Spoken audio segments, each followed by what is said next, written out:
You gotta give the Necrotic Ooze haste so you can combo.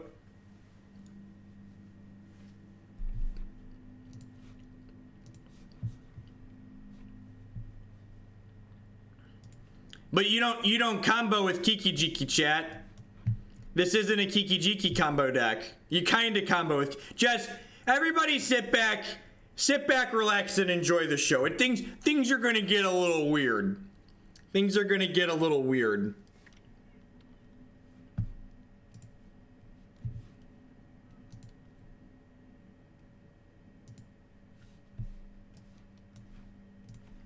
What are you doing over there?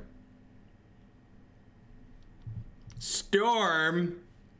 All right. Oh, wait. This card's supposed to put cards in the revealed card zone now, but I'm going to screenshot this just in case it doesn't. Holy shit, it put cards in the revealed card zone. That's unreal. Well, so we drew, this was the best draw in our deck. So we're going to kill our opponent next turn. This is just the best possible scenario. Nice Storm deck, opponent. Are you ready? The fish are coming for you, opponent. I'm glad the convolutedness of this combo will be exemplified very, very quickly.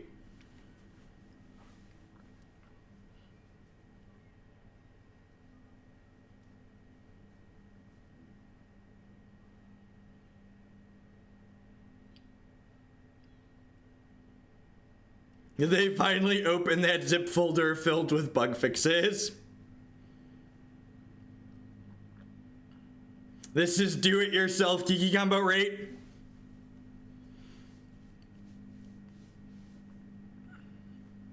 If they don't have Petal, they need Petal plus Cabal Therapy. Or we know they have Petal, so they need Cabal Therapy. If they have Cabal Therapy, they can beat us. They can not die this turn.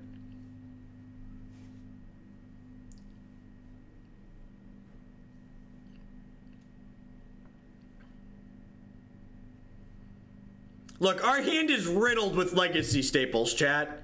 Necrotic Ooze, Cephalid Illusionist. We're testing out this Brainstorm card. This Brainstorm card might be good, but the rest of our legacy staples, these are certainly good.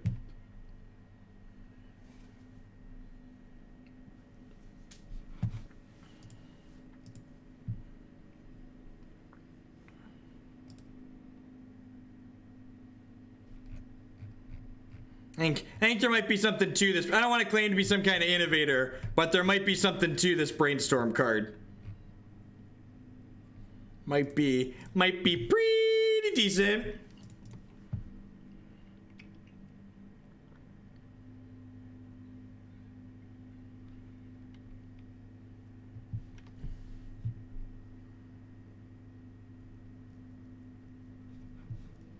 Yeah, so actually, that someone just said, I just realized why the deck played Cabal Therapy. We played Cabal Therapy for this reason exactly.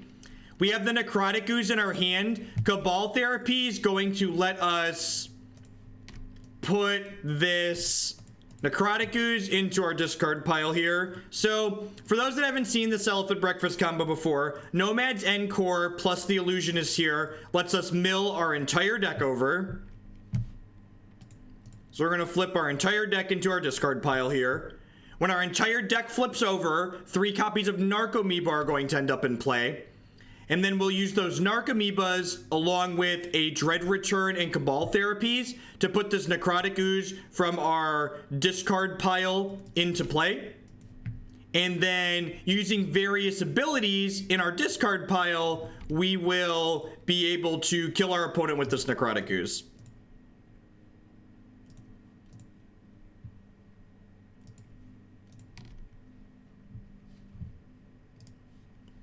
This deck's very cheap to build. Underground Sea's what? Only $400?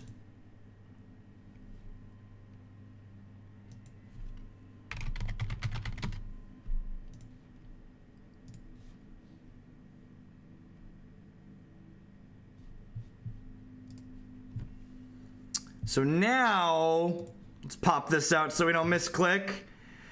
We need to Dread Return our Necrotic Ooze, sacrificing these 3. And we activate Necrotic Ooze to give this haste. And now, oh god, this is awful. Why did I? This is terrible. All right, so now we copy itself, and then we copy itself, and then we copy itself. So it's gonna copy itself a bunch,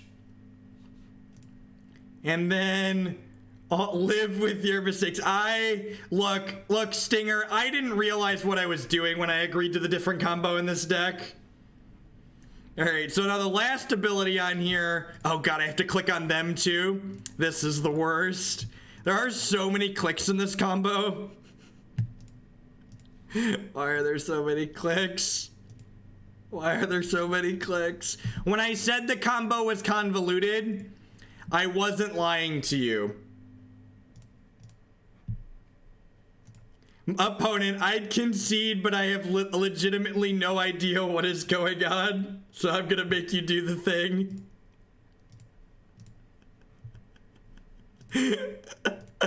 Opponent just typed that in chat. I'd concede, but I have no idea what's going on, so you're gonna have to do the thing.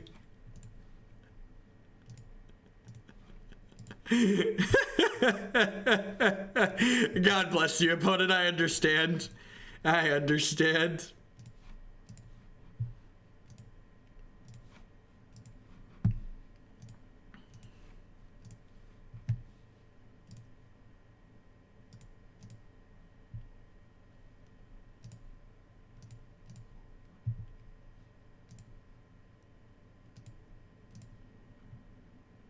Oh wait, I can attack with this stupid thing, right?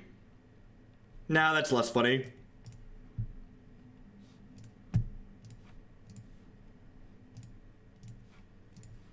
That's faster than expected.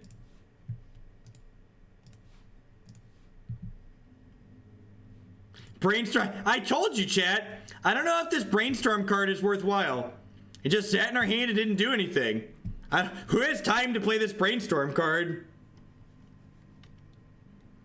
Who has time to cast Brainstorm? Yeah, we got people to kill with the combo here. All right, Swords to Plowshares is obviously not very good. Baleful Strix is just blue and cantrip, so we'll board it in. Of course, Marty.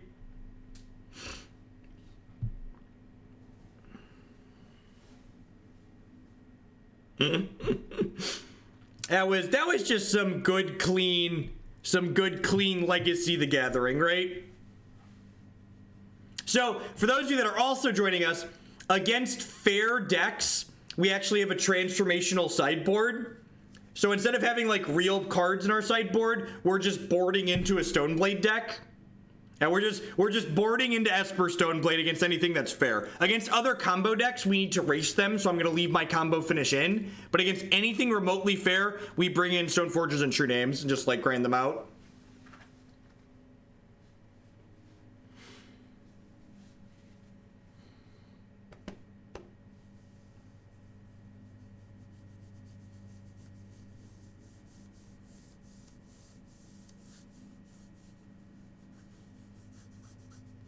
And had as many wins. Hey, you be quiet. Leylines won an entire match.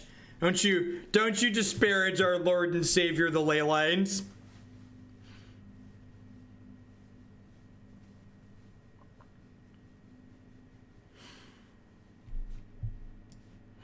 This hand doesn't have any of our combo pieces, doesn't have any disruption, and it's got these two stinkers in our hands. It's a pretty easy mulligan.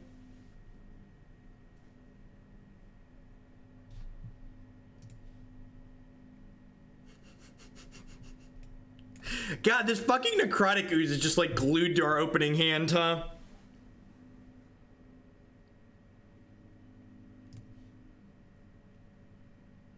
Oh god, that's bad.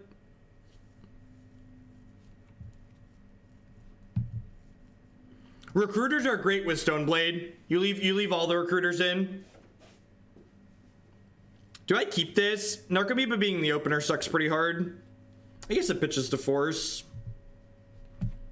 How much RAM are we using, Moto?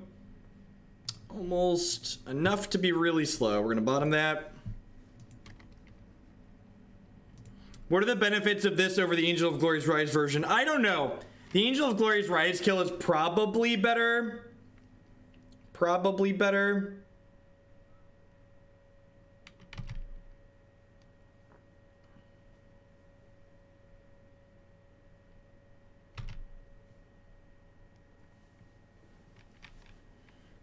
I didn't actually count. Is this less slots?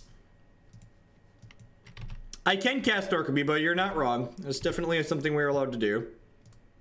Alright, we can brainstorm Narcomoebas back into our deck too later.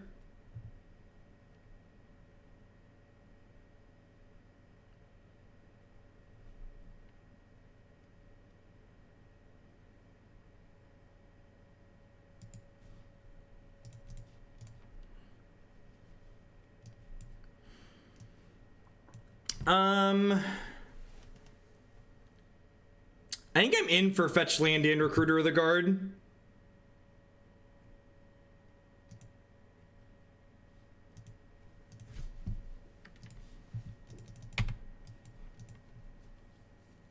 Probably Brainstorm next turn, throwing back Narcomoeba and Dread Return that we know is on top, and then we'll crack our Fetch Land.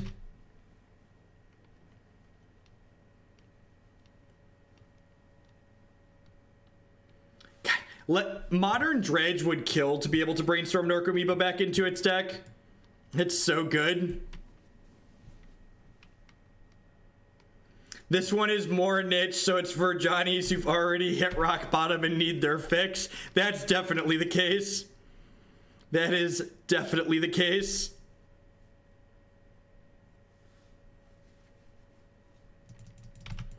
I assume we're gonna draw another blue card. Stream Decker's updated, right? I think Stream Decker's updated.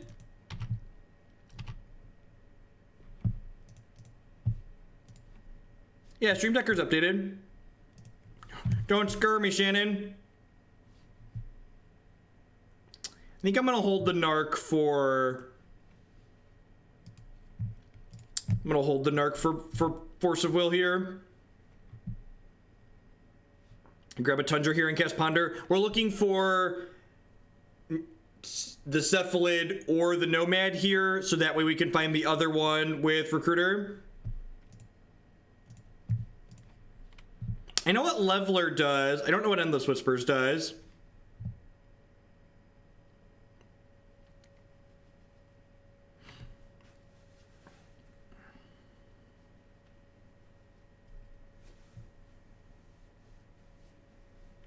I think Spellhunter was fine before the nerfs, but I definitely think it's better because its Warlock matchup was hard. Hey, look, there's an Illusionist. And we have to draw 2 of these cards anyways, so... I definitely just want to stack them like this, right? Because then next turn, I'm going to get to go Fetch Land Recruiter. Then the following turn, I can go Nomad plus Illusionist and then combo them.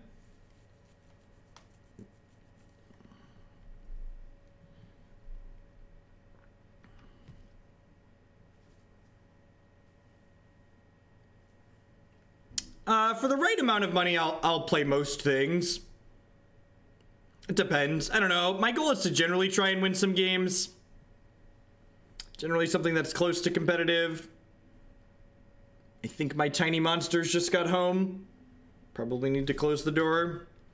No, there's a dollar amount I'll play Lantern for. It's a high dollar amount, but I'll play it for that much. So I think I'm actually going to play the Illusionist this turn, because I don't want to expose the fact that I'm going to have one of my combo pieces in my hand to my opponent who has Cabal Therapy in their deck.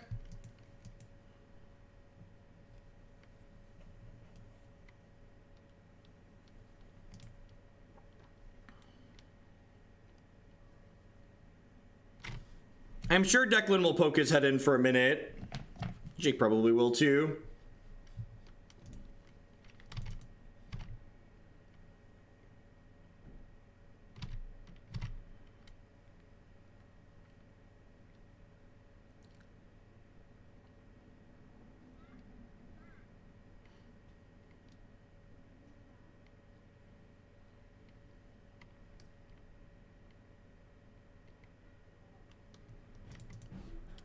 Fatal Push. Cut that shit out.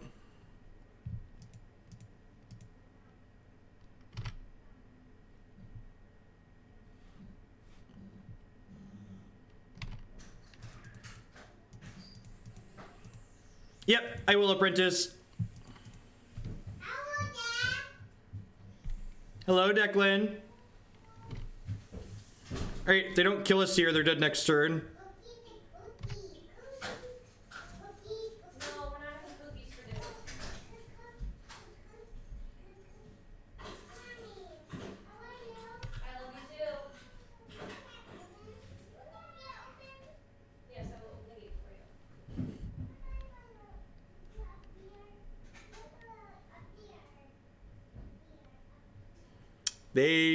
There's a good chance we're dead this turn, right?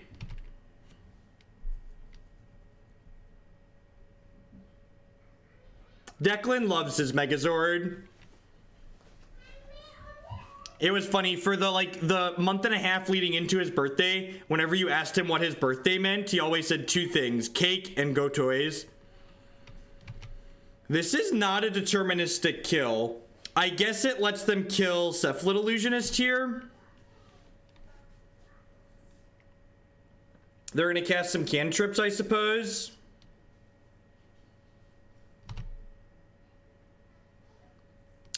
I think they're supposed to lead on Preordain, right? Because they can't shuffle this Brainstorm.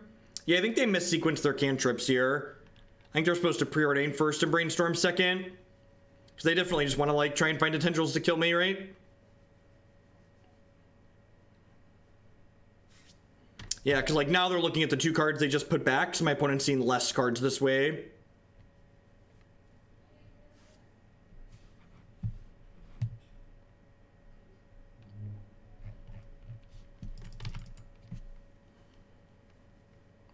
And they're out of cantrips in the bin.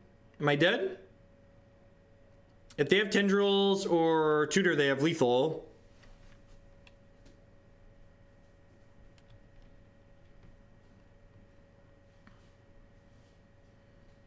Ad nauseam is also likely lethal, but not guaranteed, so we'll make them click through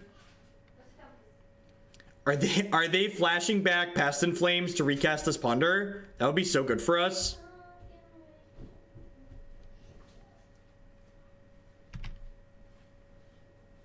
Wait, did they not cast the Ponder from their hand? Oh, were they out of blue mana? Maybe they were out of blue mana? I have no idea what they're doing at this point.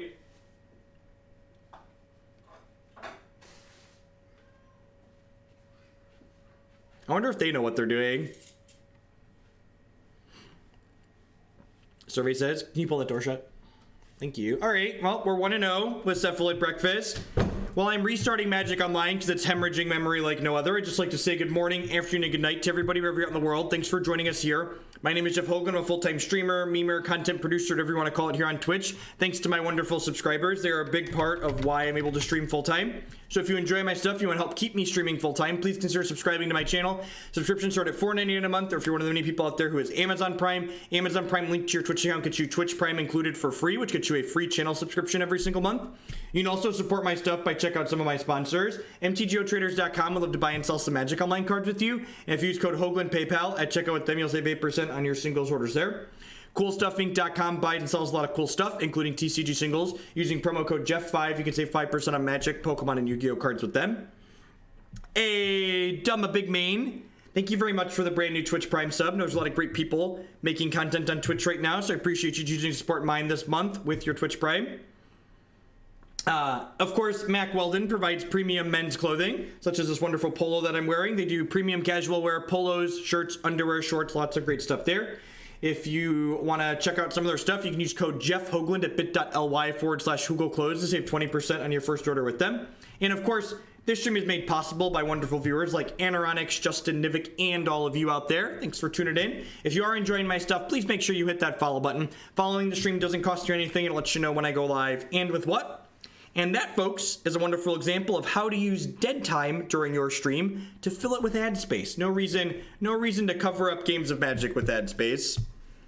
This hand's pretty mediocre, right? But I kind of have a hard time passing up a hand that has, Brainstorm, blue source, fetch land. So I'm going to keep this just because, Force of Will is good in the unfair matchups, and Plow is good in the fair matchups. Chancellor of the Annex. So, Blackguard Reanimator.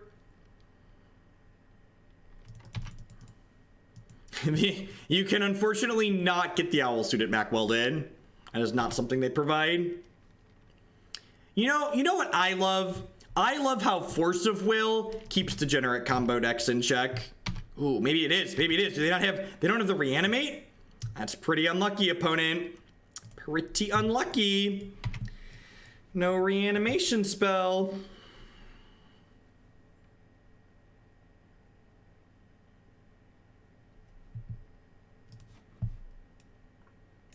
That's really rude. Oh, they have a Chancellor. Well, that's... Oh, mistakes were made, chat. Mistakes were made.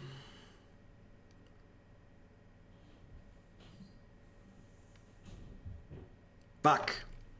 It's a pretty big punt. I was just like, oh shit, they drew the discard spell, I should brainstorm. I left this up too explicitly to remind myself. It's fine, they probably have the reanimate spell and it doesn't matter. Yeah. That's fine, it didn't matter.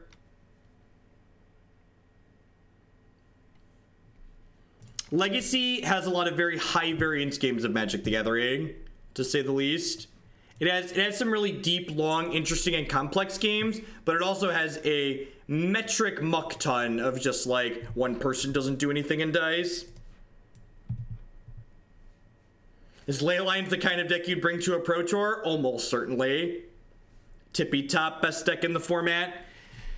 I think I just click submit here. I don't think more Swords to Plowshares are worth bringing in. Mother of Runes doesn't really do anything, right? Maybe Baleful Strix is better than Plow. Although Plow can kill, like, Sire before I discard my hand. They were putting Gristlebrand into play, Rog. They revealed Chancellor, but they entombed for Gristlebrand. We weren't beating them drawing 14 cards and having a Gristlebrand in play. You are definitely right. If they were putting Chancellor into play, I wouldn't have conceded.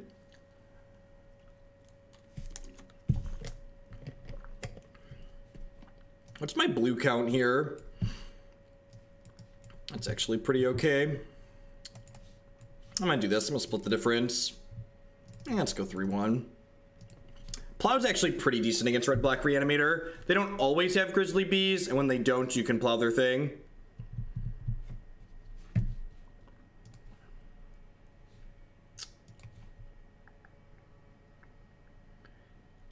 I mean, if we draw an Illusionist, we can kill them on whatever. Hey Jeff, I don't normally catch the stream, but I frequent your YouTube content. You've spoken at length about your feelings on banning Stoneforge Mystic, Twin, and Pod, and I agree. These seem like low-hanging fruit on the ban list. I'd like to hear your thoughts on more potentially busted cards like Jitte, Deathrite Shaman, Ponder, and Punishing Fire. So, I'm a pretty firm believer in that you can and should ban cards in Magic the Gathering for more reasons than just it's too powerful. I think banning cards because they create miserable, redundant, and largely uninteresting play patterns is a perfectly valid reason to keep something on a ban list in Magic's formats. And I think Umezawa's Jitte, Deathrite Shaman, and Punishing Fire all meet those requirements in a creature-based format like Modern. I think Modern's very heavily creature-based, which makes cards like Punishing Fire and Jitte create really, really pretty toxic and uninteresting play patterns that I don't think create interesting games of Magic with complex or meaningful decisions. So I am very okay with those three cards staying on the ban list for those reasons. I think there's plenty of arguments to be made that all three of those cards could potentially be fine in Modern from a power level perspective, but from an enjoyment of play and just the play patterns they create perspective, I think they're all better left on the ban list. As far as Ponder goes, I really wish they'd just ban Grape Shot so they could unban the cantrips. The only thing I can do at this point is that anybody who implies that Jace shouldn't have been unbanned in Modern, I'm just not gonna have a conversation with them. You shouldn't have conversations with people who are unreasonable. And anybody who I thought people who didn't want Jace unbanned were unreasonable. And people who still think Jace was a mistake after, in fact, my article on Gathering Magic this week is going to be looking at just how little Jace decks have been successful. I'm going to give you a spoiler. We've got this percentages here tab. Jace is in less than 6% of successful Modern decks at large tournaments in the last month. Less than 6%. That's such a low percentage. That's such a low percentage. It's so low.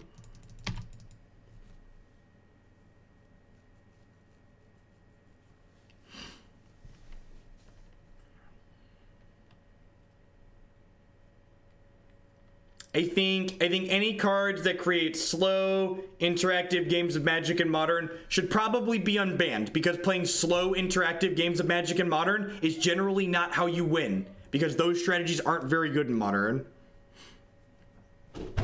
Hey, Lilypad Dog. Thank you very much for the 2-month resubscription. Welcome back. I do appreciate it. And yeah, Teferi is much better than Jace in Modern. It's not particularly close. I talked to, if you're just joining us, I talked a second ago about how slow, grindy, the power level of cards isn't the only reason you should keep things banned. Punishing Fire creates miserable play patterns, and I think leaving it banned because it creates miserable, redundant play patterns is fine. Because Punishing Fire does do that. Punishing Fire does create miserable matches of Magic, especially in creature-centric formats.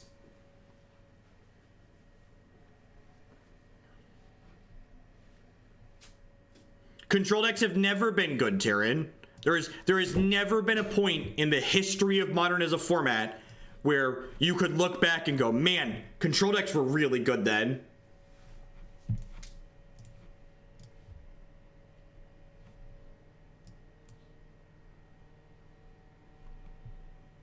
Cabal Therapy would be real good.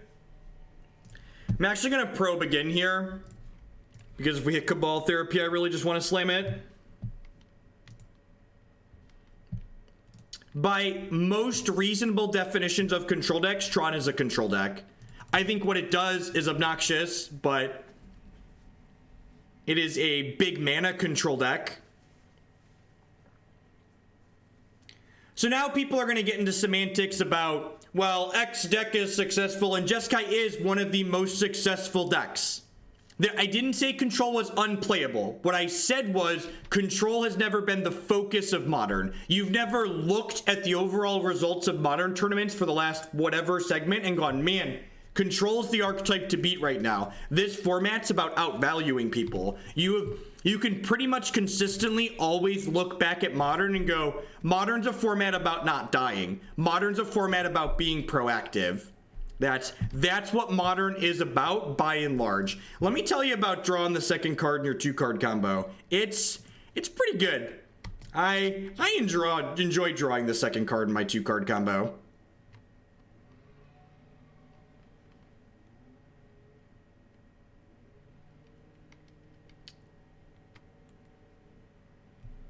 Yes, and that's another thing. The reason why Jeskai is often the most successful control deck in Modern is because it pivots into a tempo aggressive deck very easily. It's the best control deck because it can kill its opponent.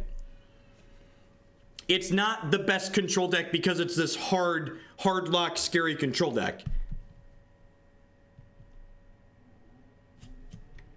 Yes, there's a difference between control is good and, hey, there's this control deck that's playable, and maybe even tier 1. I definitely think there's been segments where Jeskai is arguably one of the better decks in Modern, but that doesn't mean Modern is a format about that.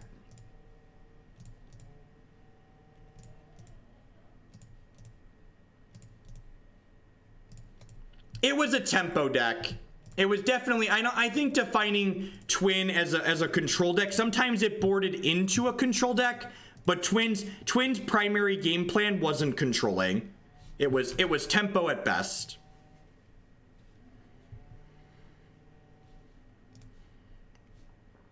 All right, so I have a spare thing, So I'm going to Cabal Therapy, check for Force of Will here.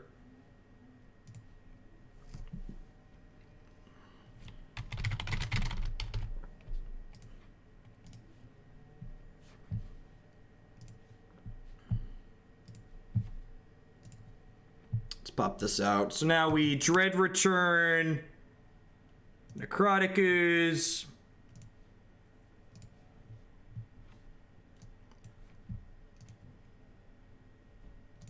And we give it haste.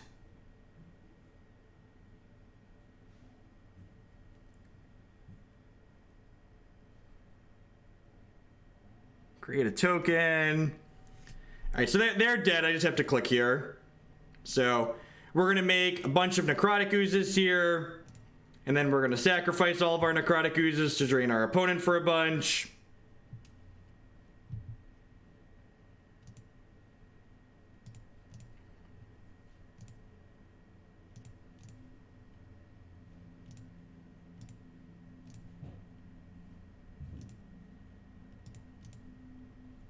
Yeah, the abilities are in a different order than last time. That's what caught me for a second. The abilities are in a different order than last time.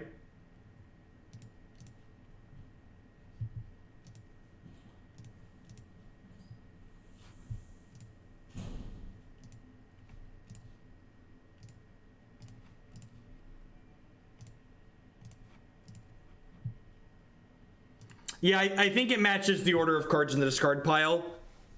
It probably matches the order they go into the bin. I don't think it's random. I think it matches the order of they go into bin. All right, opponent's playing a fair deck. Let's pivot, so to speak. Let's get my Stoneforge Mystics in my deck.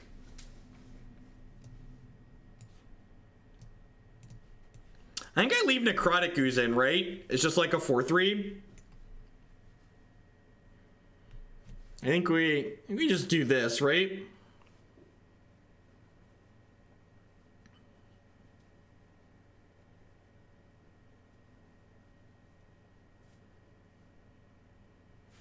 Oh, cut Nomads, yep.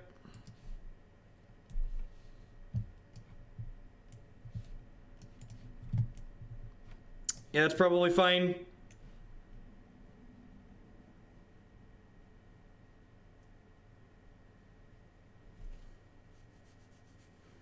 This seems reasonable.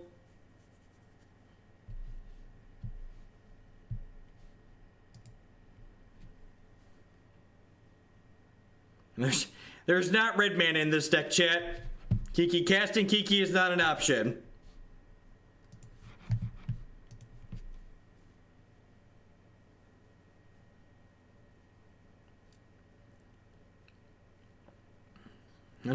When have we ever in our lives been able to tap 5 lands and put a Kiki-Jiki into play? Never. And if you say otherwise, you're a liar. We'll have to hang you out on the gallows. Lukatog asking the real questions. Why no stomping ground? Indeed.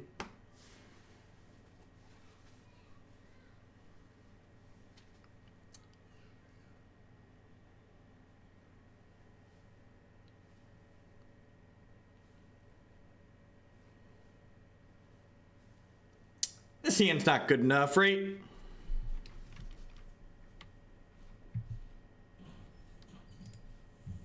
Their deck's kind of slow. I can see that hand being fine.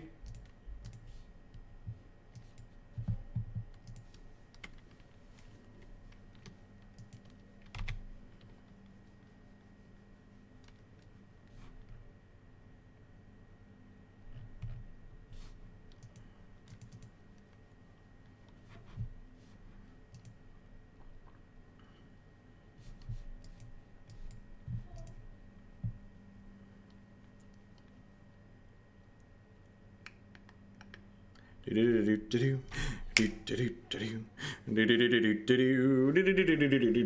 now the plan here is hopefully our opponent will have cards like Surgical Extraction in their deck now that we will just get to not care about because we don't have a graveyard combo in our deck anymore.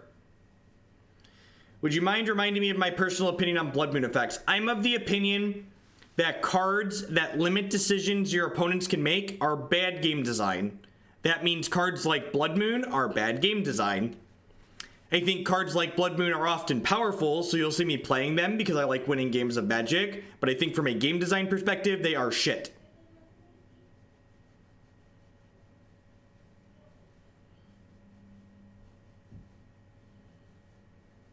Man, being able to brainstorm equipments back into your deck and then get them back out later with Stoneforge Mystic is so good.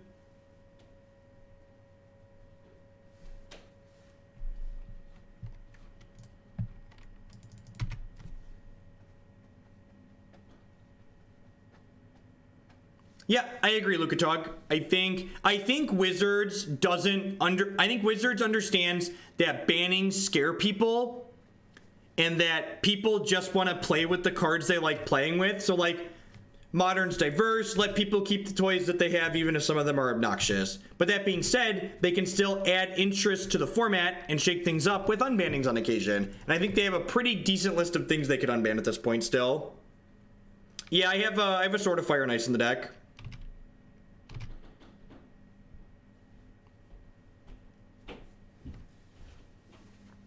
Some of those, I think, cards like Chalice and Trinisphere and Thalia, Kenobi, those cards allow for more counterplay than a card like Blood Moon. A card like Blood Moon prevents you from having counterplay.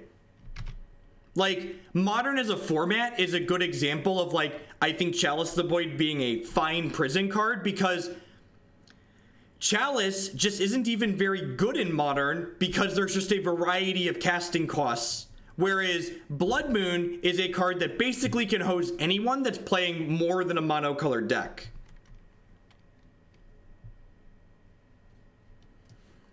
Aaron Forsyth is on record stating that Brainstorm is like Workshop and that it's a sacred cow in Legacy. So I think anyone expecting Brainstorm to ever be banned is going to be very disappointed.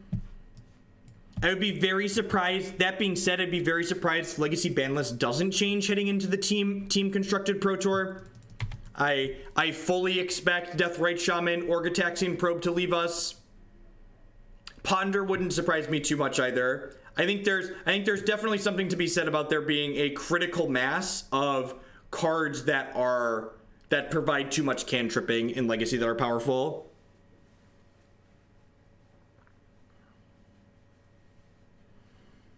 Yeah, but there's no guarantee my true names resolve or live rogue, so I'd much rather just have a higher threat density rather than trying to go all in on a single threat.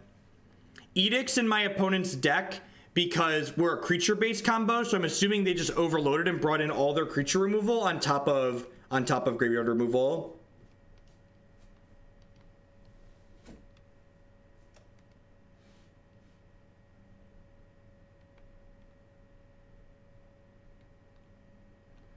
Preordain and Ponder have very different power levels. Ponder lets you see 4 cards, Preordain lets you see 3, which seeing 33% more cards is pretty statistically significant. That's a lot more cards over the course of a game and a match in a tournament.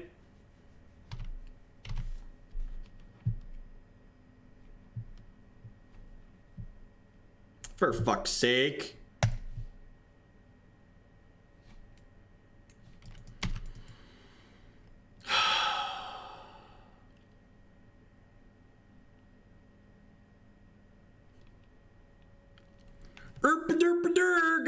Got Stoneforge Mystic, got magic cards, get surgical.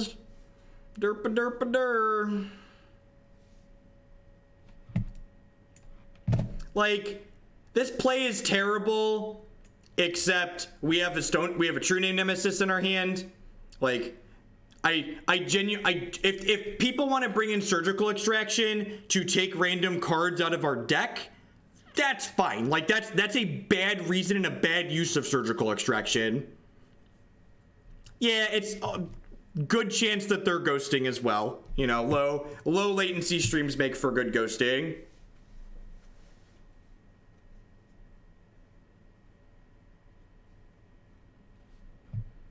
I would like the record to reflect that they banned Splinter Twin after reprinting it. Wow, they're just making loose plays all over the place. Why? You know I have a Recruiter of the Guard. Like, this is just gonna go get Stoneforge Mystic. Maybe they're just playing fast and loose.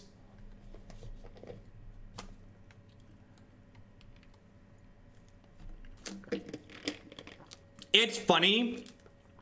When Stinger originally sent me this list, they had the combo in the sideboard and the fair game plan in the main deck.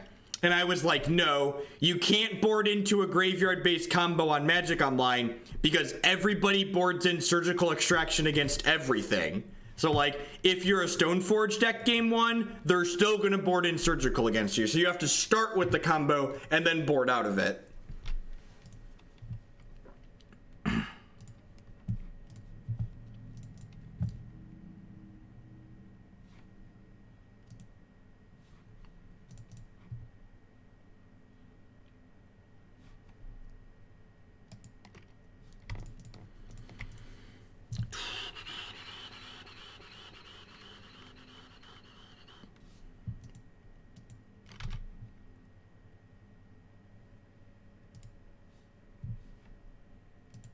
She's gonna get the sword because it kills them quickly and lets me attack through the Sleeve of Old.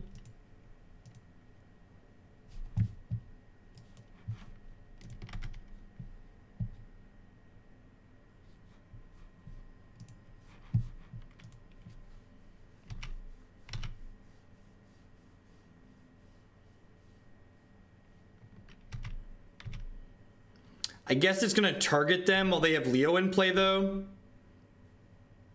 Yeah, maybe I'm just gonna put Batterskull into play this turn.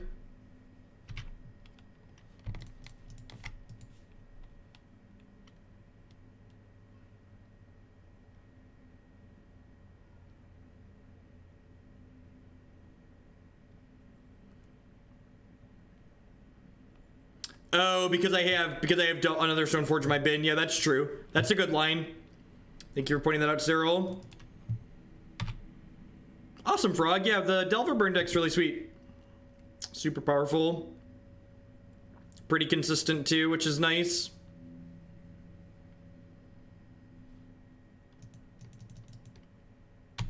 Yep, you fire them Surgical Extractions off, friendo.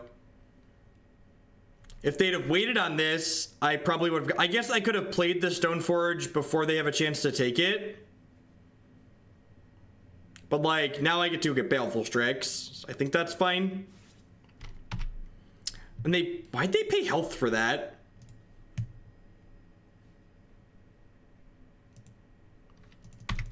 It's not mine to wonder why, I suppose.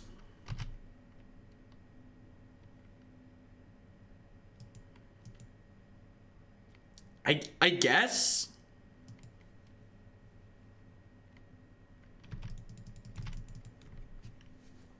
I guess it could be Force of Will.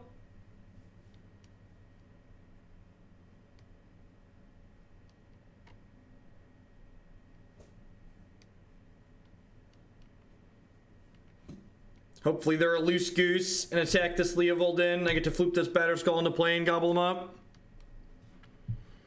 Alright, you have a Fatal Push.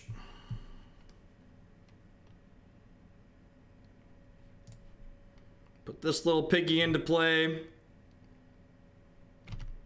We could have a K command too, right?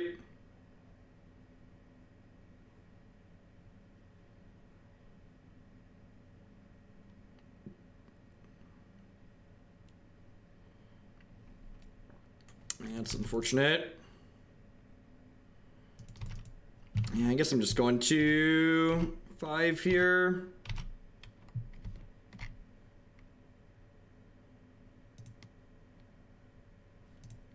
That was a good draw. So they get to draw a card. This lets my Baleful Strix draw a card though, which is nice.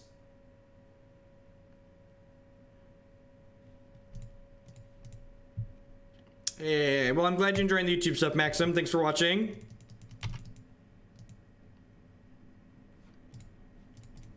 Let's dig for another plow here. Clear this Death Rage Shaman out, maybe. We want any of those cards, I don't think. A lot of that for now. Next turn we can play and equip Sword of Fire and Ice to the Baleful Strix and then crack them to kill the Deathrite Shaman. Assuming they don't have another answer.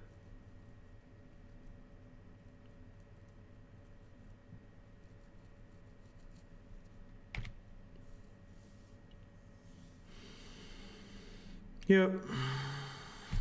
Good beats.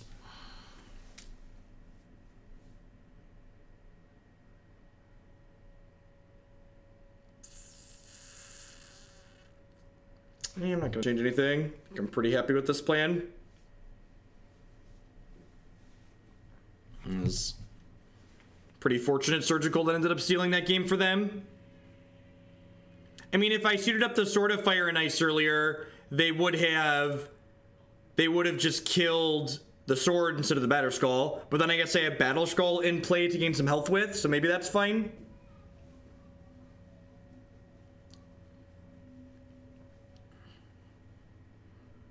Like, we really only had time to get one artifact going. Sounds fine. No, I don't want to board back into the combo. Based on how my opponent's surgical extractions worked out for them in that first game, that second game, I don't expect them to board them out. People love fucking surgical extraction.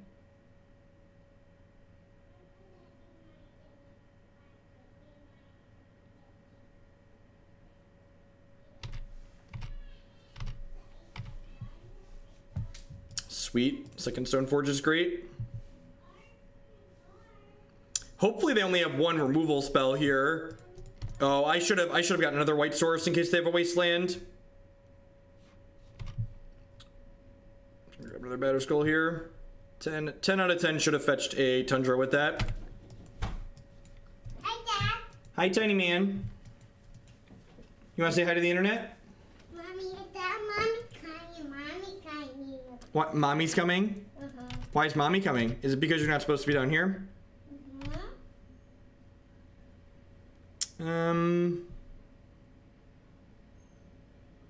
They had removal, they would have used it already. So I'm gonna go ahead and brainstorm here to start, see what we get. I'm gonna throw back land, throw back plow, I think. Play this. Yeah, depending on how they sideboard and how they play, I think so. Like what cards I saw out of them.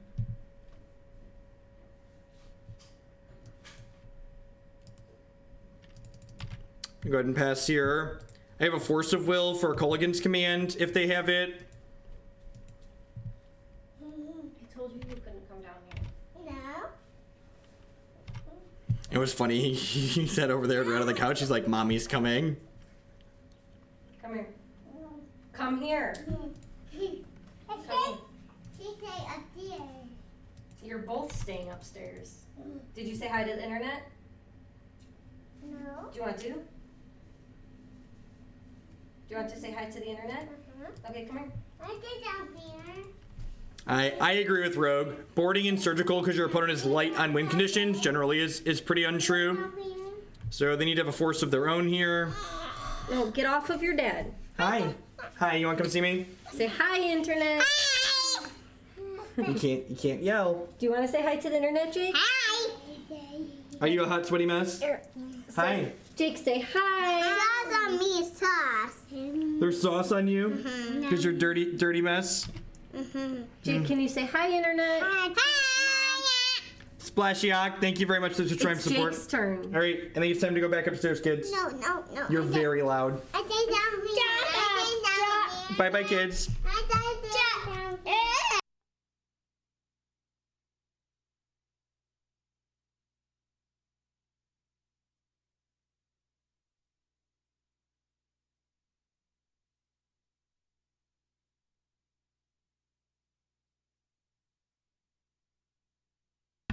So I think at this point, we just basically want to hold up 3 mana at all times for this Batterskull.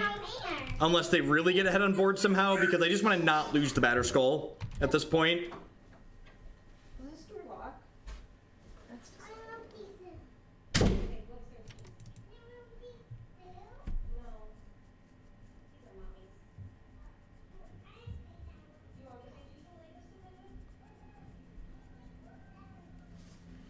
Yeah, their hair is certainly kind of great.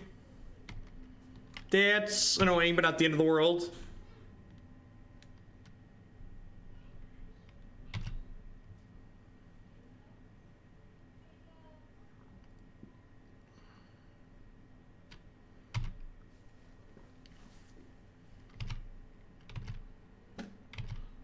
So we'll pick Batterskull back up here.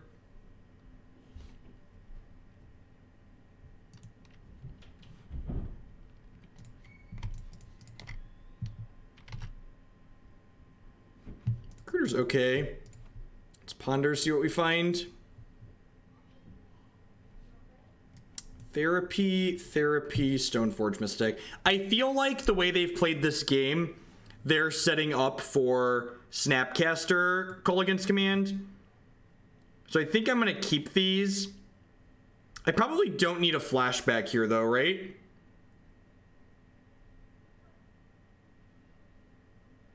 Yep. I mean, I am aware of why there's a reason why my kids are now in childcare instead of while I stream, now that I'm doing this as a full-time job. Because if anyone is aware of how loud my kids are, it is certainly me.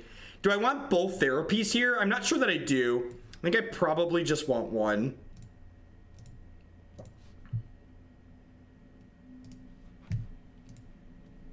So yes, I'm gonna go ahead and therapy them, naming Snapcaster Mage here, because I feel like the way this game has played out, that's a card they're setting up to potentially have.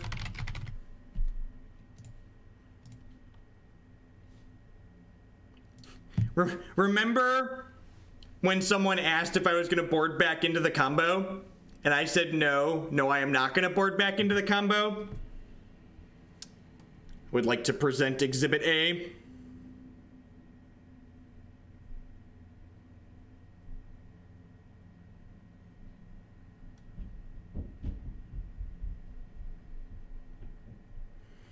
So I need to sacrifice Mother of Runes to take Leovold here, right?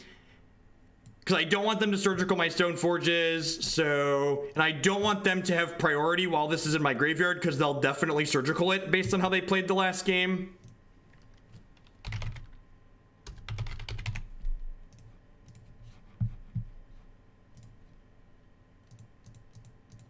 So my opponent literally surgicaled this last game, saw that there was no graveyard-based combo in our deck, and then left all their surgical extractions in their deck. So yes, this is you know, sure. The problem is, as soon as I go to activate this, they're going to surgically extract my Cabal Therapies, and I want to take Leovold out of their hand. I don't want them to have Leovold. I mean, we lost the fair game of Magic we played, to be fair. The one game we've won in this match was because we were playing a combo deck.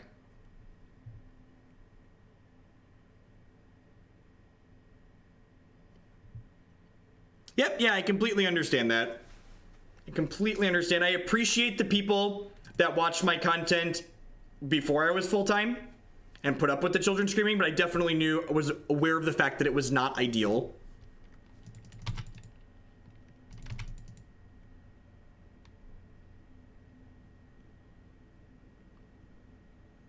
Fuck, there's a Stoneforge on top of our deck and they're gonna draw step surgical us. Damn it.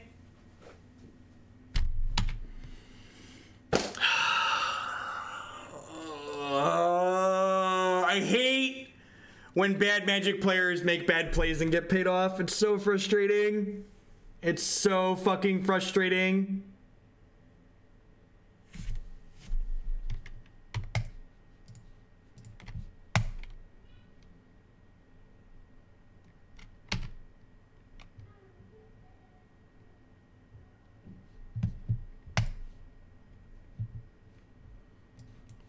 I get True-Name as a backup threat.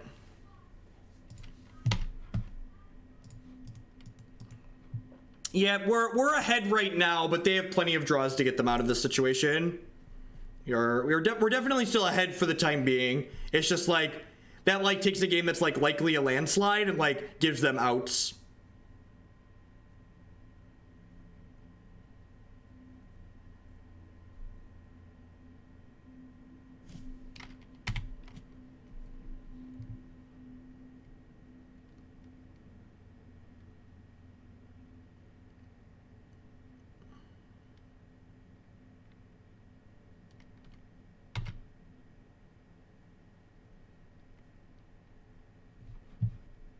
Oh yeah, they're 10 out of 10 surgical ink, True-Name. Not close.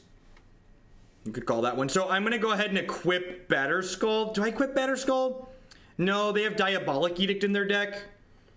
So I could equip Batterskull, but they've shown us they have Diabolic Edict, so it's probably right to just go ahead and leave this as insulation against that.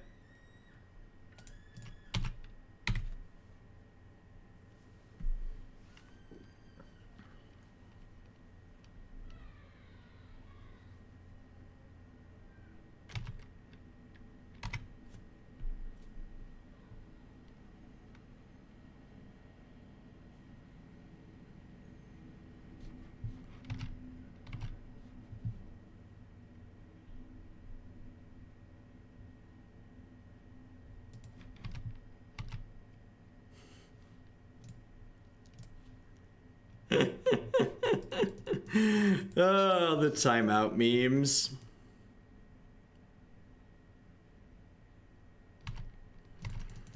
Alright, are they out of creatures yet? Yeah, they're out of creatures and discard piles to eat, so they're going down to 2 here. I think I'm gonna hold this land for now. It insulates my draw step against a Kolaghan's Command, making me discard my card.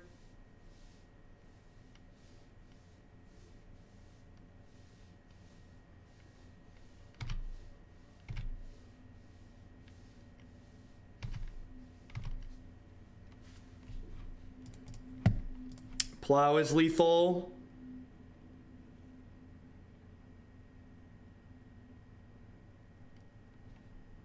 Wow, those are all really good. Oh, I guess I should have taken Baleful Strix, right? Because I could have drawn Baleful Strix into Plow.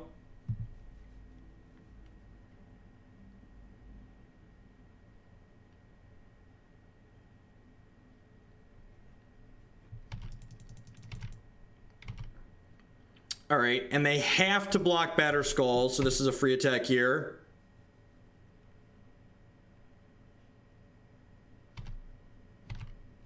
So we have 2 lethal attackers for next turn. Oh, it does leave me mana protect my Batterskull. That's true. That's true.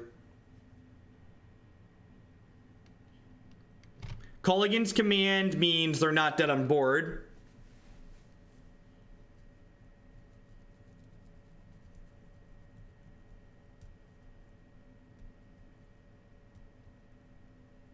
What's going on, Apprentice?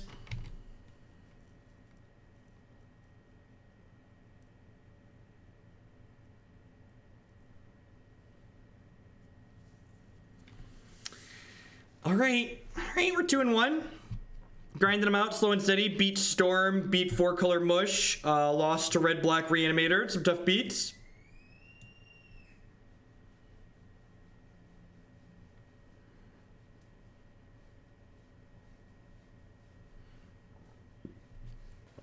The Tree of Tales in the Leylines deck, so you could Enlighten Tutor for a land when you need to.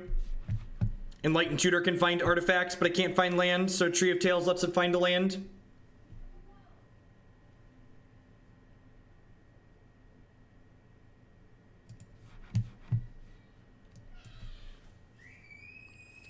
As a full-time streamer, would you say your wage is above or below minimum wage? Okay, so anybody who has children would know that I couldn't afford full-time daycare for a 3 and a 4-year-old working for minimum wage. So my rate, I wouldn't be doing this full-time for minimum wage. If I was making minimum wage while streaming, I would still only be streaming somewhere between, you know, 10 and 15 hours a week tops, because it would just be a fun hobby. It wouldn't be a job. Childcare is not cheap. There's a reason why the channel had to grow to a certain point before we were able to justify that expense.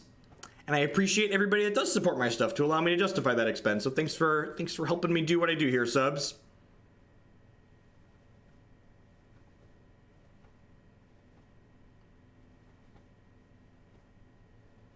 That's a good plan. Making money before you make children is a great plan. It's definitely the ideal order to do things in. What's your sub count, if you don't mind the question? I don't mind the question at all. I currently have 1,305 subscriber points. And And if you're not familiar with how Twitch's system works, basically the bigger subscriptions, like Apprentice of Olaf there is a tier 3 sub. Tier 3 subs count as 6 subscriber points towards that. Have you seen any major changes to my health since I started streaming full-time? No, but I haven't been doing it too long. I've always used the computer a lot, though, and I have my wonderful standing desk so I can stand and bounce around and jog. Sell the kids.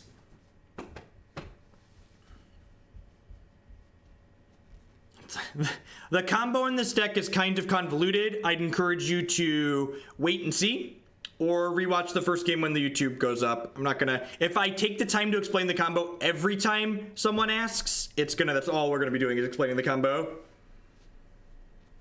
I actually need to figure out a new gym schedule because since I started streaming full-time every day, I haven't had a good gym routine, which is bad. I was going to the gym consistently 3 to 4 times a week when I was streaming in the afternoons, but I need to make some evening time or early morning time to go again.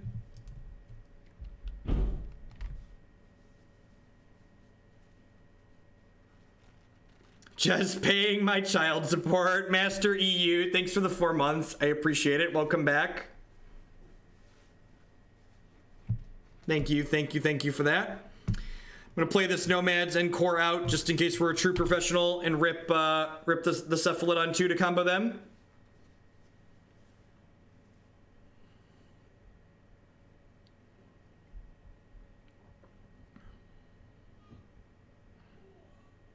Start a second channel for fitness streams. My fitness isn't really a precise concept. I mostly just like go to the gym and play on weight machines for a little while. And then I walk on the treadmill for 3.5 to 4 miles.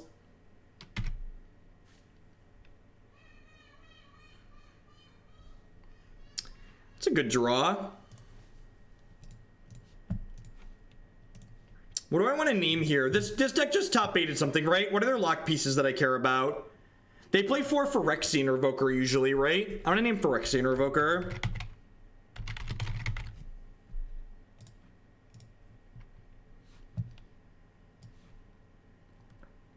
Lodestone, Thorn.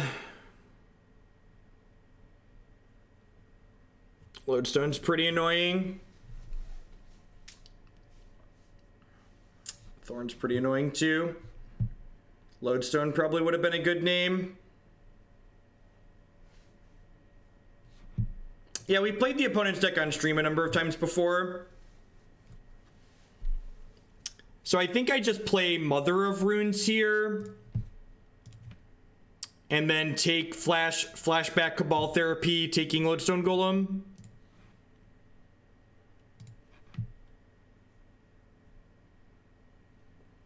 When you're using a transformative sideboard, you should always shuffle in your entire sideboard and then board 15 cards out. You don't make it obvious that you're boarding in 15 cards. Hey, Rollins, thanks for the $5 donation. I'm just donating so I don't fall off the top 3 all-time leaderboard. Also, can Jake have some ice cream? Jake loves ice cream. Yeah, this is definitely just Lodestone Golem.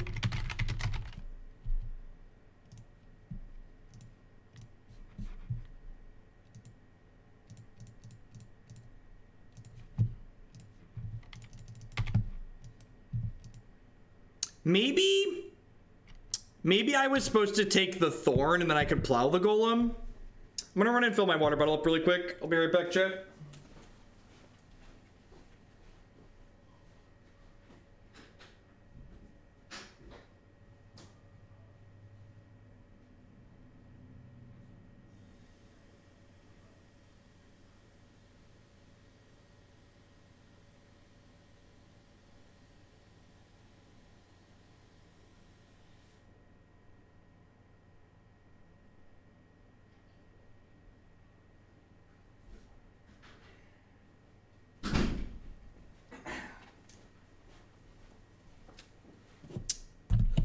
Oh, that's real good. That is unfortunate for us.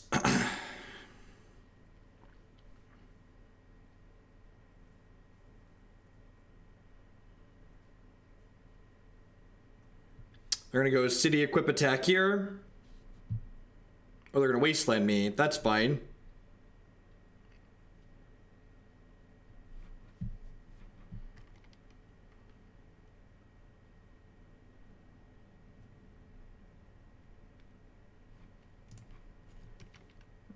Right on time, blue card. So they have just City of Traders left. I think I'm just plowing this, right?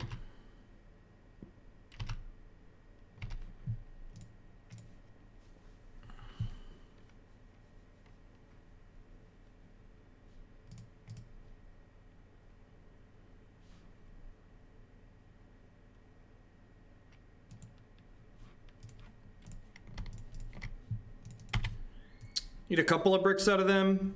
I guess we don't have a lot going on ourselves, right?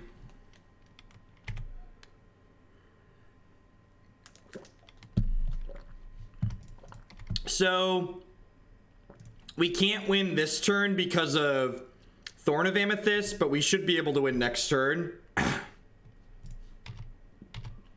I can't cast Dread Return this turn because of Thorn of Amethyst.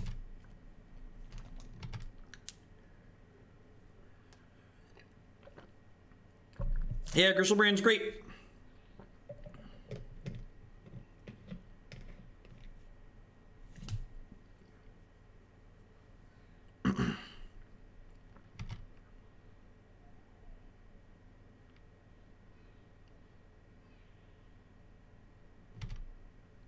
Okay, you have Walking Ballista.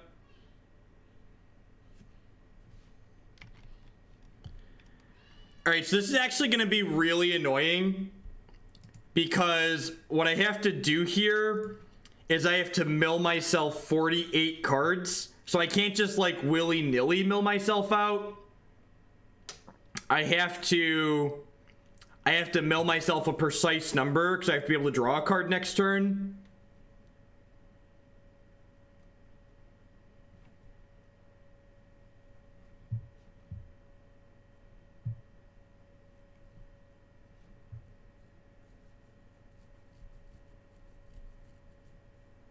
Oh, they're going to be able to kill Narcomoebas too?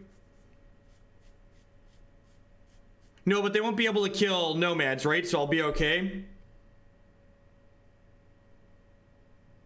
Oh, I need to leave 4 cards in my deck because they can target it, right?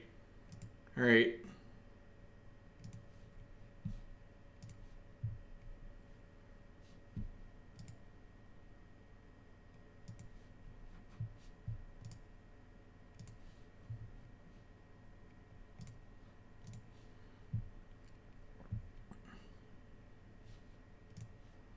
What if we draw? We just gotta hope that that doesn't happen.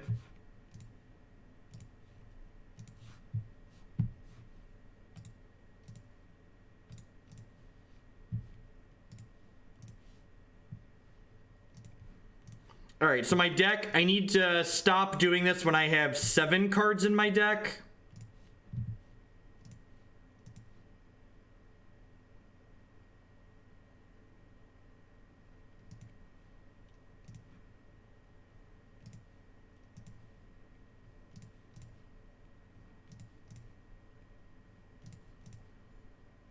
So this is going to put me to 7 cards. So I want to go to 4 cards.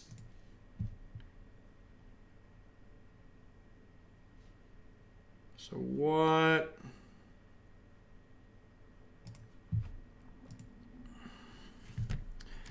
I have Necrotic Ooze. I have Kiki. I have to hope that Dwarven Strike Force is just in the next however many cards here.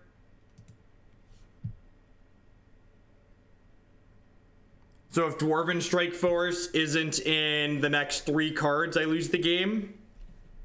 The problem is if I target this again and then they Walking Ballista shoot it again, they get to mill me out.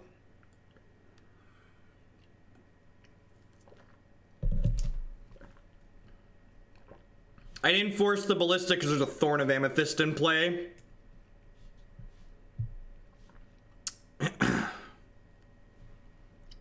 There's the Cultist, there's the Kiki.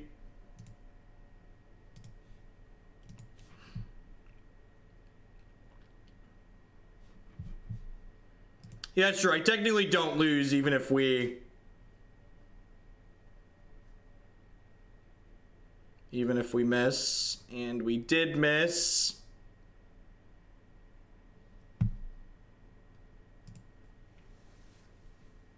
Non-haste ooze is probably fine. Yeah, I guess that's true. I guess non-haste ooze is still a 4-3, right?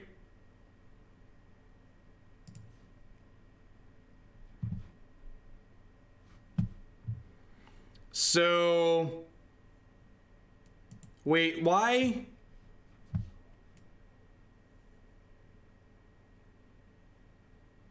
Why did this die? I had redirected to the Illusionist, right? Does that not work how I think it works? Maybe it doesn't work how I thought it worked. No, my redirection trigger is resolved.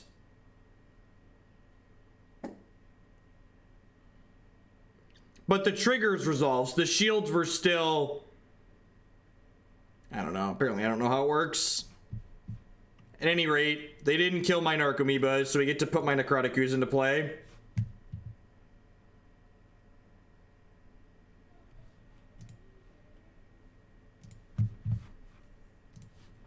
So you get to go ahead and pass the turn here.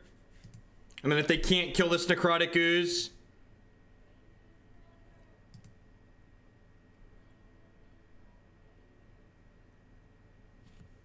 They can kill the Necrotic Ooze. They can. They can equip the Jitte and smash me.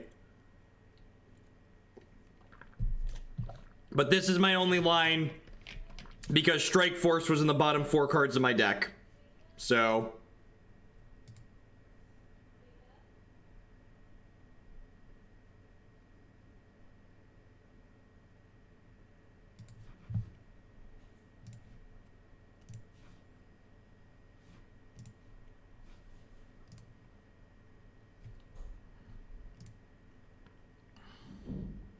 Pretty unfortunate game. Although we got pretty fortunate to even be in the position we were in, right? Like we had to rip Illusionist and then they peeled the Walking Ballista.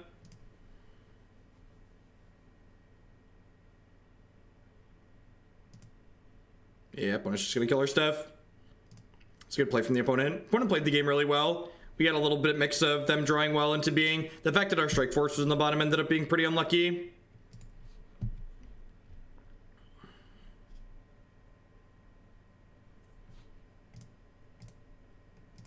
Was the droid we needed.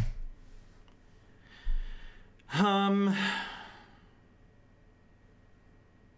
think I'm gonna stay a combo deck for this game, and we'll board into a fair deck for the third game. I want these, wait, nope. I want these Swords to Plowshares though, not these Mother of Runes. Yeah, I think I want to stay combo for the game we're on the play here. Watching your Modern Hearthstone videos and really enjoying the content. Keep up the good work. Amazon Fund Money coming shortly since I'm finally able to catch you live. Well, thank you, that JJ. I appreciate the support. Glad you've been enjoying that. We're going to close out with some Hearthstone this evening. So we're going to finish up this league and then we're going to play 2 to 3 Hearthstone donation decks to wrap it up. Thank you very much. I do appreciate it.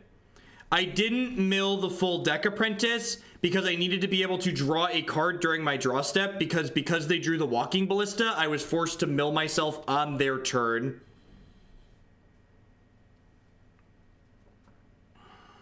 This hand needs a land and it needs the other combo piece, so I guess that's not good enough.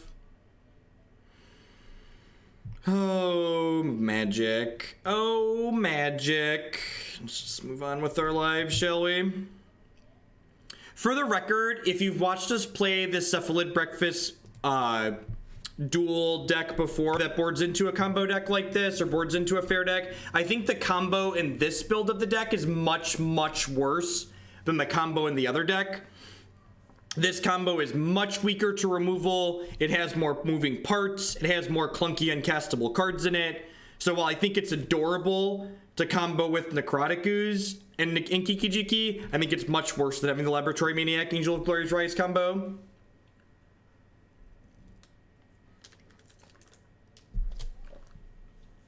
I think in a pre-Teferi world, I really prefer the Nahiri combo to any of the other Jeskai control builds. I have not played any games with Jeskai control with Teferi, so I really can't speak with authority or experience on how it compares to the Jeskai decks that people are playing now with Teferi in them.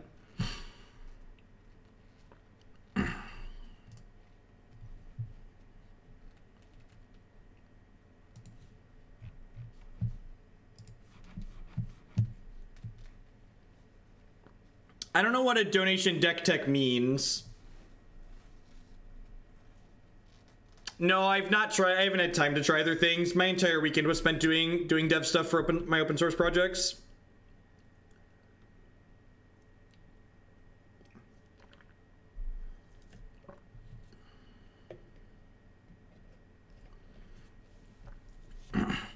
I don't know that I want to play another combo kill stinger if it's just strictly worse than the Angel of Glorious Rise one.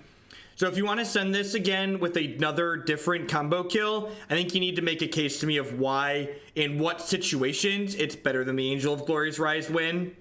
Because the Angel win is really clean, especially since you have multiple wizards in the deck. While we're waiting for our last match to pop, I'd just like to say thanks everyone for hanging out. There's a lot of great people making content on Twitch right now, so I appreciate you choosing to spend part of your day here with us. My name's Jeff Hoagland. I stream Magic here on Twitch full time. If you're enjoying my stuff, please be sure to show a little support. Maybe check out some of the sponsors. inkgaming.com. Love to help you customize your gaming experience using code Jeff12. You can save 12% on your purchases of custom mouse pads, playmats, sleeves. They do all sorts of great stuff there. Cardsphere.com. We'd love to help you turn your Magic cards into other cards or cash directly with other players. There's no haggling. They just take a 1% fee off the top. And of course, the wonderful moderation staff here would like to welcome you to Hoaglandia. Be sure to talk to your local moderator for your complimentary timeout, folks. Just waiting in the queue for the last match of Legacy today. We played 4 different Legacy Leagues with 4 different decks, all of them relatively sweet. The Stasis deck was a little bit medium, but the other 3 are pretty awesome today. If you didn't catch all those, we've been going for almost 6 hours. Be sure to check out my YouTube channel, youtube.com/Jeff Hoagland. Everything will get published there later tonight, broken up by deck. After this match, I'm going to switch over to some Hearthstone for a little bit. They just had some nerfs shake up their standard format a little bit, so I'm going to be playing some of that for sure. I think we're going to start with Spell Hunter, and then after Spell Hunter, we have an Exodia Mage combo deck, and then a Tog Woggle Druid deck that seems kind of sweet.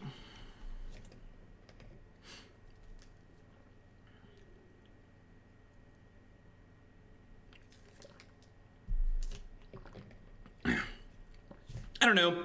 I think having a fast combo kill, there's only one Emrakul in the deck, and every Jeskai deck has the problem of drawing its wrong cards in wrong situations. So having one Emrakul to draw that's wrong in some situations, I don't think is actually that big of a cost.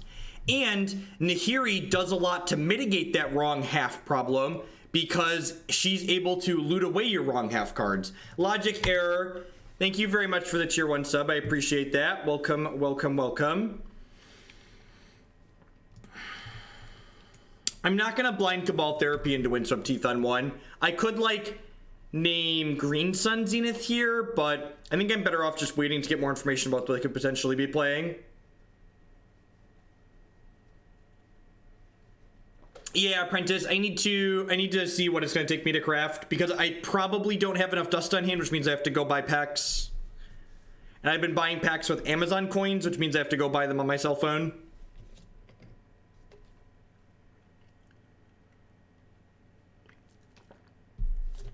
Well, drawing multiple Nahiris, generally speaking, isn't that bad, because it's like drawing multiple copies of Liliana of the Veil. The first copy of Nahiri turns the other copies of Nahiri into something else.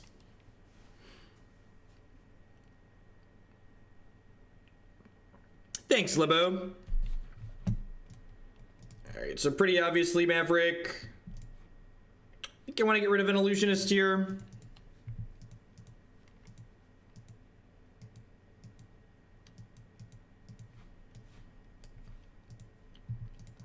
I try to peek at deck lists when people send them, Logic Error, and you just subscribe to the channel. Thank you for that. I do appreciate it. You should pop into the subs Discord. we've got channels in there for all the different formats, and I try to poke into the Legacy and Modern ones I partake in. I don't really contribute to Commander or Standard, but there's myself and other people in there that talk about different things and are happy to give feedback on Steve.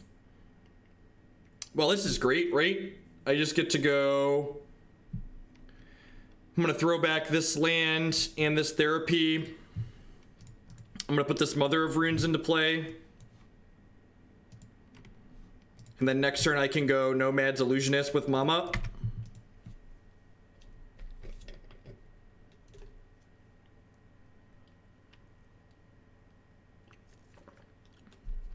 $10 for a league is bargain bin prices.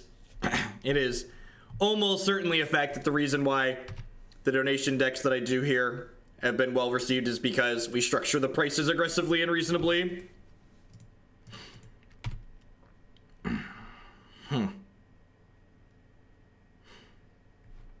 Wasteland and Plow's a little bit of bad beat for us. I guess I get to play double Nomad this turn since we drew another one, which is nice.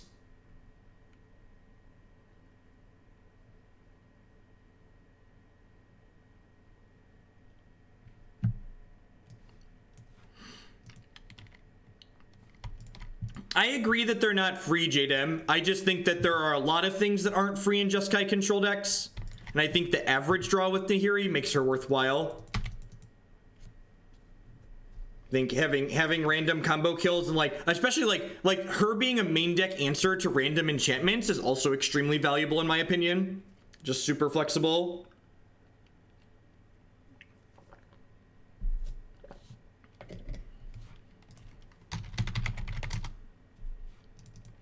They could Green Sun for Teague here, which means I would need to... Nope, all right.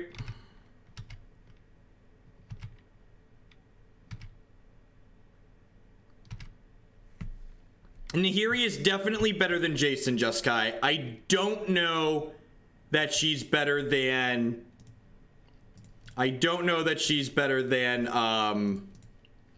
Teferi, because Teferi's pretty good. Part of Nahiri's power was that she's a generic answer, and Teferi's a generic answer.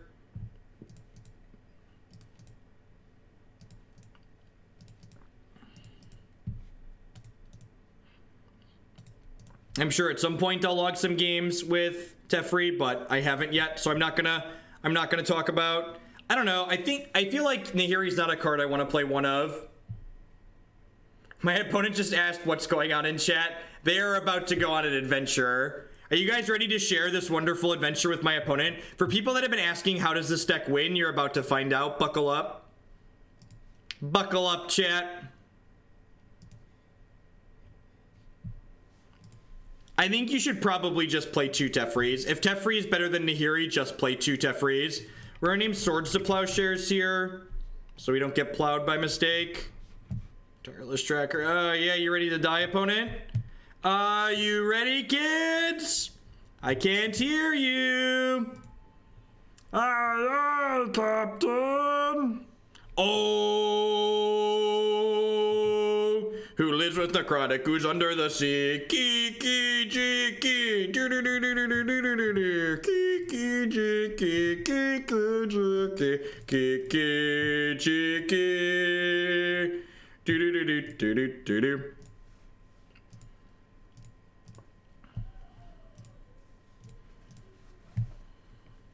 This is how you win. And then these have the ability to sacrifice themselves to drain my opponent for 1. Drain you, drain you, drain you, drain you. Nope, you have to wait a turn if you can't discard a card, so you need a card in your hand too. Alright. And here's the plan, chat. Opponent's playing a fair deck, so we board in these 15 cards, and we get all these crappy combo cards out of our deck. Just get them going. Just clean 15 in, 15 out.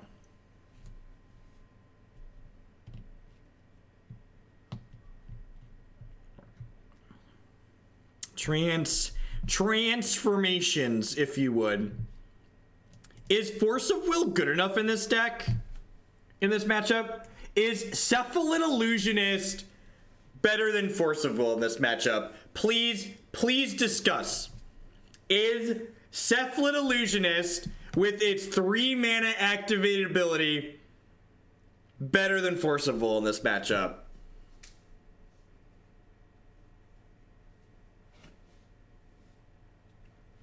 I kind of like splitting them as well. It can fog a creature.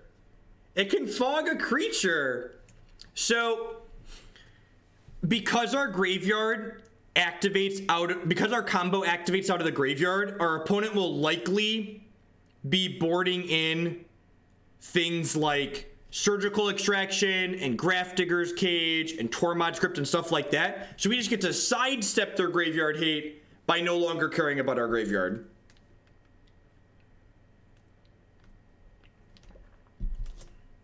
Or rest in peace, yep.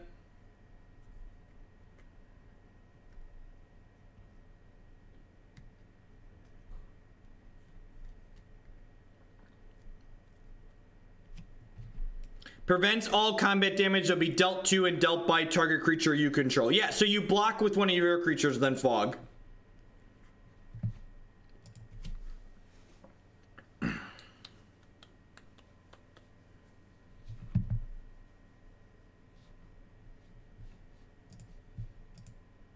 Yeah, they also won't know that we boarded out our combo, so they might spend spot removal aggressively on the Cephalid Illusionist, which is valuable to us. Nomad plus True-Name does work how you want it to work, but I think that's kind of narrow.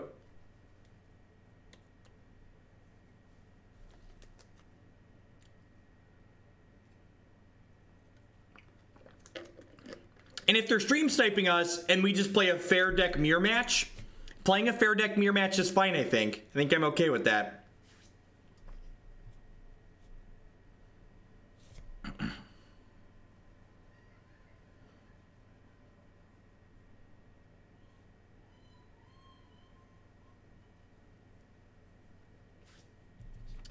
Pretty easy redraw here. That is not a good... That'll be a good hand in a second when we start playing Hearthstone. In Magic, however, we need some mana.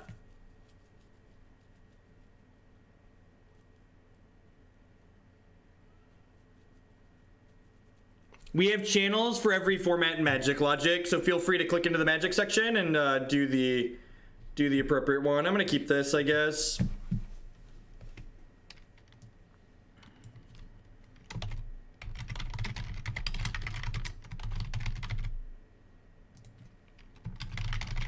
I really don't want...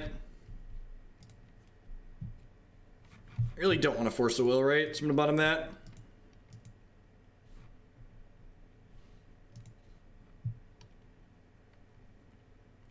Yeah, let's not do that. Let's not compare things in our children's card game to diseases like AIDS or cancer.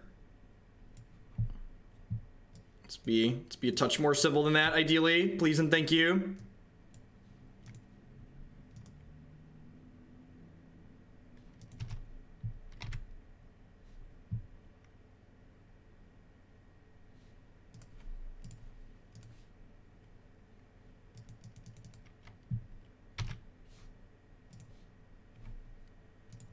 My plan of drawing spells so far is not panning out.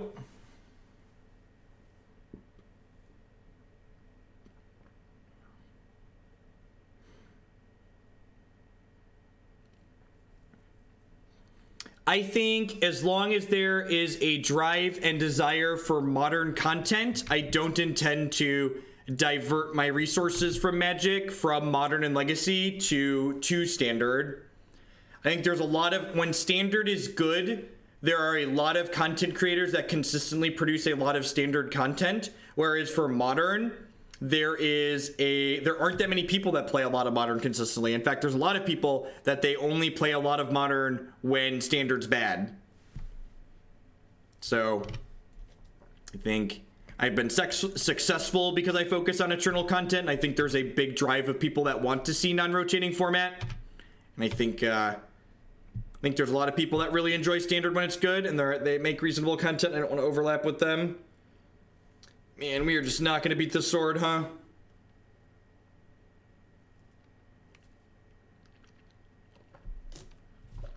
We're just gonna die to this. Yeah, we're just gonna die to this sword. Let's do take 2 here. Do I board back into the combo for game 3? They didn't have any graveyard hate. I really don't want to try. I really don't want to grind them out. Yeah, fuck it.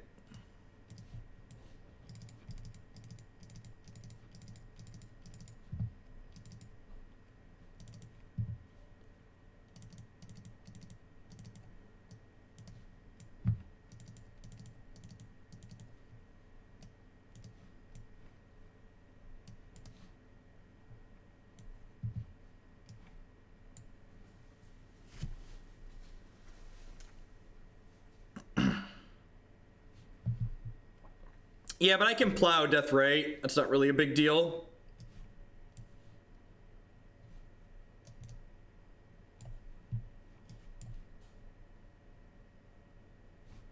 Yeah, let's do it. Let's just have our 1-2 combo on the play.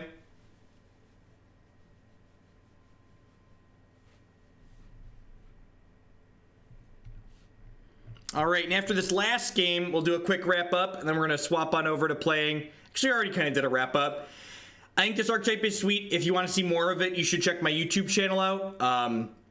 I think the combo kill that this deck is playing is worse than the combo kill with Angel of Glory's Rise. If you want to see the version that has Angel of Glory's Rise in it, it's on my YouTube channel. I think that version is a little bit harder to interact with and has higher quality combo pieces. Dwarven Strike Force gives your creature haste, and you need to give your Necrotic Ooze haste in order to kill it the turn you bring it into play. So, Dwarven Strike Force is the dwarf for the job.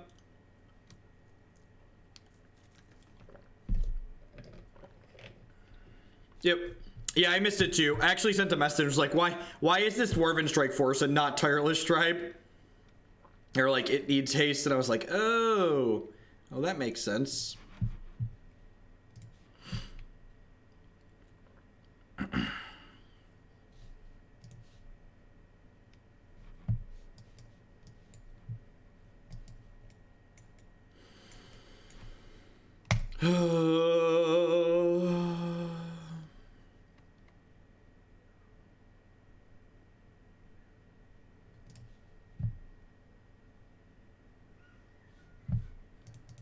I enjoy how low variance Magic is. It's my favorite part about it.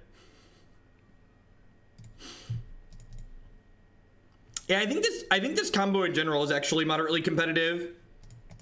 It's probably worth exploring in other shells, honestly. Like just a 1-2 AB combo that costs 1 mana and 2 mana seems very reasonable.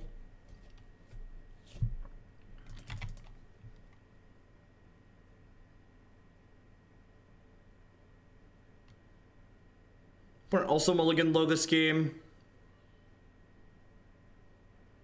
Death rate, gross.